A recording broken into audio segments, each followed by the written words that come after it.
Армысыздар, құрметті көрермендер. Маңғыстау облысы қоғамдық коммуникация орталығында кезекті брифинг. Сондай-ақ Маңғыстау облысы әкімдігінің ресми парақшаларында тікелей эфир. Бүгінгі брифинг тақырыбы су тасқынынан зардап шеккендерге көмек көрсету туралы. Ендеше бүгінгі спикерлермен таныс болыңыздар. Оңайбек Әбділов, Маңғыстау облысы қоғамдық кеңес төрағасы және Маңғыстау облысының Қазақстандық ассамблеясы ақсақалдар кеңесінің төрағасы. Сонымен қатар Гүлмира Бұрхандинова, Маңғыстау облыстық жастар ресурсы орталығының басшысы. Құрметті спикерлер, қош келдіңіздер. Сонымен қатар бүгінгі брифинг модераторы мен Аққу Асар. Олай болса, Оңайбек Нұрасылұлы, алғашқы сөз сіздің өзіңізде. Ассалаумағалейкум, құрметті облыс тұрғындары. Өздеріңіз әлеуметтік желіден көріп отқандай, көктемнің басталысымен республика көптеген өңірлерінде су тасқыны болып, халық зардап шегіп отыр. Бұл енді көп жерде жылына болатын табиғи құбылыс болатын болса, биылғысы бұдан ерекше болды. Себебі өздерің біліп отқандай, қыс кезінде қардың көп түсуі, мөлшерден тыс, көктем бола сала жаңбырдың көп жауы, сондықтан өзендер арнасынан асып, қазір таңда халықты сондай қиын жағдайға душар болып отыр. Көп отандастарымыз тұрғын үйлерінен, мал мүлкінен айырылып, қазір басқа жерге қоныстануға мәжбүр болып отыр. Сондықтан осы қиын жағдайда атам қазақ айтады, апат айтып бермейді дейді. Айтып бермеген апатқа осыған жылда көмек көрсету біздің отандастардың әрқайсының борышы екеніне мен сенімдімін. Және осы апат басталғаннан кейін қоғамдық кеңеске осы облыс тұрғындарының тарапынан да көптеген телефондар соғылып, не істесек болады, қандай көмек бол көрсетуге мүмкіндігіміз бар деген сұрақ келіп түсіп жатыр. Бір жағынан бұл өзіміздің халқымыздың бауырына, отандастарына бейжай қарамайтыны бір жағынан қуантатын жағдай. Сондықтан қазір осы тасқын бұл әлі аяқталған тасқын емес, өздерің білесіңдер. Әлі ерімей жатқан қар бар, ерімей жатқан мұз бар. Мұның ажары қандай қиын жағдайда душар болатынын айту қазір таңда мүмкін емес. Сондықтан осы қиын кезде өңірлердегі басқа отандастарымызға қол созып көмектесу баршамыздың азаматтық парызымыз деп білемін. Осы тұрғыда біздер қазір өздерің көріп отқандай әлеуметтік желілерде көптеген счеттар ашылып жатыр. Жаңағы өздерінің нелерін ұсынып жатыр, кәсіпкерлік басқа да счеттарын. Сондықтан біз ойлар едік, қоғамдық кеңес мүшелері ақылдаса келіп, облысқа бір қорды құруды ұсынып отырмыз. Және қазір таңда белгілі болғандай республикада да қор құрылды. Осы облыстардан жиналған қорда республика жіберетін болса, онда қазір таңда біз қателеспейміз. Кезден алаяқтың қолына түспейді жиналған ақша. Екіншіден, қазақ айтпай ма, адамның жаны ауырған жерінде де. Ол республикада отқан басшылыққа ол белгілі қай өңірге қаражаттың қазір керектігі. Сондықтан соларға сенім артып отырып, облыстағы жинақталған қорды, қаражатты ары қарай солай жұмсаған жөндеп отырмыз. Ақпаратыңызға рахмет. Келесі сөз сізге Гүлмира Баянқызы, өзіңізде. Қайырлы күн, құрметті маңғыстаулықтар. Енді ағамыз айтып өткендей, расында да апат айтып келмейді. Енді біздің жастар тарапымыздан біздер ақылдаса келе жастармен олардың ұсынысына бейжайда қарамай, біздер Маңғыстау облыстық жастар ресурс орталығы, яғни жастар орталығының жанынан бұл өңірлерге аттанатын Маңғыстаудың атынан гуманитарлық көмек қабылдау пунктін аштық қазіргі таңда. Бұл жерде енді біздер ақшалай емес, киім-кешектер, сондай-ақ тамақтар, гигиеналық заттарды қабылдауды бастадық. Жақсы, ақпаратыңызға рахмет. Ендеше келесі бағытта сұрақтарға барсақ, алғашқы сұрақтың бірі, қоғамдық кеңестің осындай қиын жағдайларда атқарған тәжірибесі бар ма? Сұрағыңызға рахмет. Әрине қоғамдық кеңес құрамында мемлекеттік емес ұйымдар, жалпы қоғамның әр саласының мүшелері топтасқан. Өздерінің әлі ұмытпай қойған жоқ, пандемия заманында. Пандемия кезінде дәрі-дәрмек жетіспеуін өздерің білесіңдер.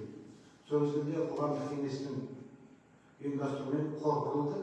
Ол қорға бүкіл жұртшылықтан жиналған ақша жинақталып, біз Қазақстанда жоқ кейбір дәрі-дәрмектерді көршілес мемлекеттерден алуға жағдай жасады. Ол өз кезегінде көптеген азаматтарымыз өмірін сақтап қалуға жәрдем жұртқа аян.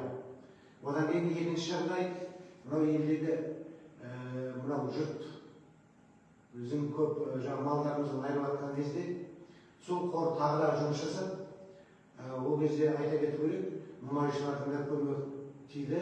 Сол қорға мұнайшылардың аударған ақшасының арқасында Маңғыстау облысына келетін кебектің малға жемінің бағасын арзандатып беруге көп көмегі тигізді. Сондықтан қоғамдық кеңес жанынан комиссия тағы да осындай елбасына қиын жағдай түскен кезде осы комиссиясы құрылған комиссиясы арқылы осы қаражатты жинап, әрі қарай оны тиімді пайдалануға және әр тиынын қайда жұмсалған туралы халыққа есеп беруге дайын. Жақсы, кезекті сұрақ, осы су тасқынынан зардап шеккендерге қаржылай көмек көрсету кезінде қанша сомма жинап беру жоспарда бар? Ол енді соманы жинау қазір алдын ала жоспарлау мүмкін емес. Менің бір қуантатын жағдай айта кету керек. Мына біздің отандастарымыздың бей-жай қарамай отқаны, қайта телефон салып, қанша аударуға болады, қайда аударсақ болады деген сұрақтары көңілді қуантады. Сондықтан қазір таңда жаңа айтқан сияқты Маңғыстау облысында бір қор құрылады. Сол қор Маңғыстау облысында жиналған қаражатты жинақтап республикалық қорға аударады. Оның реквизиттері сіздерге артынан әлеуметтік желілер арқылы белгілі болады. Сондықтан жаңағы кейде ағайындар сұрап жатады, мынау жаңағы WhatsApp арқылы, басқа да TikTok арқылы айтып жатыр, біз мынандай өлкенің тұрғындар едік, мынандай шөпке ақша аудардым деп. Соларға аударған дұрыс па деп сұрайды. Сондықтан мен айтқан болар едім, құрметті ағайын. Қазір осындай заманда кейбір азаматтар табылады ғой. Азамат деп айтуға бола ма, болмай ма, өздерің қарасыңдар. Сондықтан алданып қалмас үшін жаңа айтып отқан сияқты құрылған облыстық қорға аударсаңдар, әрі қарай оның мұқтаж адамдарға толықтай жететініне біз бақылау жасаймыз. Және кім осы қоғамдық кеңес жанынан комиссияға келіп құрамында боламын, қаражатты бақылаймын дейтін болса, біздің есік ашық, біз ашық жұмыс жасаймыз. Мақсатымыз еліміздегі елбасына түскен, халыққа түскен қиындықты бірге отырып, соны еңсеріп жеңу. Жауабыңызға рахмет. Келесі сұрақ, гуманитарлық көмек кезінде белгілі бір қойылатын шарттар бар ма?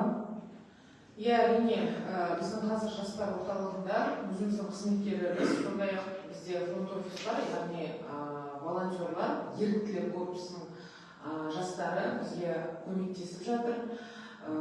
Біздер талаптарымыз жаңа қабылдау пунктінің киім-кешек қабылдап жатқанда тазалығы, яғни гигиеналық жағынан, сонымен қатар тамақтардың, азық-түліктің сапасы, сондай-ақ мерзімі, мерзімі өтпеген азық-түліктерді қабылдаймыз, және де гигиеналық заттарды қабылдаймыз. Сол жерде қабылдау пунктінде қазір біраз еріктілер, яғни оқушылар, студенттер және біздің қызметкерлер жұмыс жасауда, енді барлығын реттеп, беріп дегендей. Тағы бір айта кететінім, қабылдау пункті қазірде жұмыс жасап тұр, демалыс күндері кешкі сағат 8-ге дейін жұмыс жасайды, таңертең сағат 9:00-ден бастап. Сондықтан да жастар орталығына келіп, екінші қабатқа гуманитарлық көмек деп жазып тұр. Сол жақта қабылдау пунктіне өздерінің қолдан келген көмегін тапсырса болады. Жақсы, осы тақырыпқа байланысты алып қосарларыңыз бар ма? Менде бар. Құрметті ағайын, Ұлы Құнанбай былай дейді: адам ғапыл дүниені, менікі, менікі жүрген бәрі оныкі. Тәнін қалып, малын қалып, жан кеткенде айтшы болады не сенікі дейді. Сондықтан мына дүниедегі жинағы тек сіздікі емес, ол Алланікі. Бұл қасиетті Рамазан айында бізге жіберген сынақ деп қабылдауымыз керек. Жақсылықта, жамандықта Алладан. Бұл Алланың бізге жіберген сынағы. Сынақтан сүрінбей өту үшін Алланың берген рызығын бөліп жесетін болсақ, көмектесетін болсақ, Алланың рызығын арттыра беретініне мен күмәнім жоқ. Сондықтан бәріміз бірігіп, бір атаның баласындай ағайындарымызға көмек қолын созайық, қаражаттай да, заттай да көмектесуге барынша шақырамын. Мен де айта кетейін, барша маңғыстаулықтар, соның ішінде жастар, қаланың басында емес, ауданда, ауылдағы жастар қалай көмектесеміз, қалай жеткіземіз десеңіздер, біздің облыстық жастар ресурстық орталықтарының аудандарда өзінің нелері бар, филиалдары бар. Демек, аудандық жастар ресурстық орталығы, сонымен қатар Жаңаөзен қаласында бар. Сол жаққа заттарыңызды жеткізсеңіз, біздің әріптестеріміз де көмектесуге дайын. Ол бізге, яғни қалаға жеткізіледі. Сондай-ақ барша жастарды, маңғыстаулықтарды да жұмылға шақырамын. Расында да апат айтып келмейді. Осындай қиын кезеңнен барлығымыз күшіміз бірлікте деп жұмыла атсалысайық деп айтқым келеді. Түсінікті, сұрақтарға жан-жақты әрі тұшымды жауап бергендеріңізге алғысымызды білдіреміз. Ендеше құрметті әлеуметтік желі қолданушылары, бүгінгі эфир аяқталды. Құрметті спикерлер, келгендеріңізге рахмет. Келесі жүздескенше аман сау болыңыздар.